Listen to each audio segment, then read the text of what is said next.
ako, Lucas. That's impossible. Paano naman nagkakilala si Onay at si Lucas? Hindi nga nakatapos ng high school si Onay.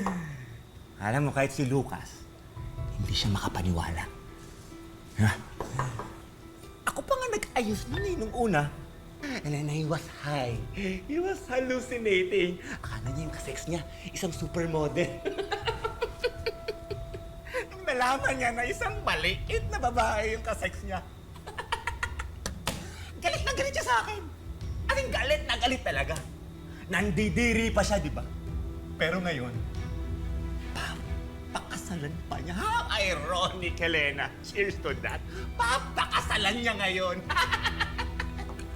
Ibang klase talaga yung best friend ko. I mean, ex-best friend. Iba! Alam mo, Vince, parang marami ka na yata nainom kung ano-ano mga sinasabi mo. No.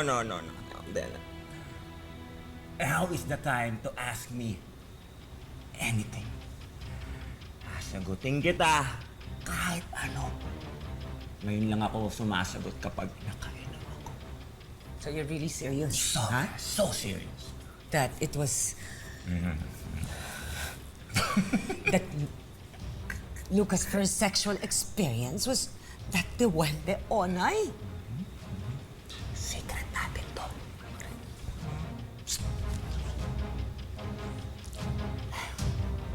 Sabihin mo na. Basta, pangako mo, secret natin to. Si Lucas, promise si Lucas ang matagal nang hinahanap ni Onay. Siya yung nag-rape kay Onay. Siya yun.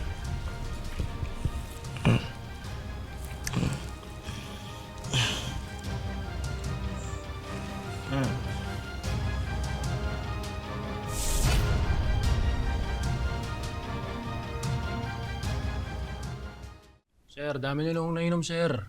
Diyan ako kayo natulog sa sala. Pakialam mo? Ikukuha muna kayo ng tubig, sir. Sige, bilis.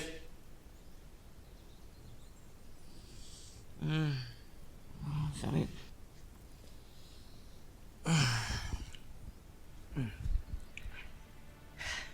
Vince, for the second time, tell me if it's true. What?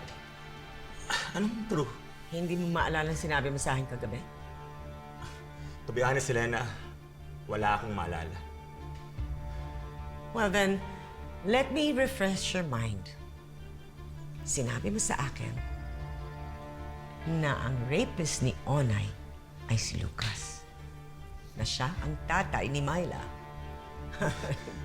Don't try to deny it. Clear as day ang sinabi mo sa akin. Selena, hindi ko alam pinagsasabi mo. You're making up stories. Okay, so you'd rather na lang na i-confirm ko kay Lucas.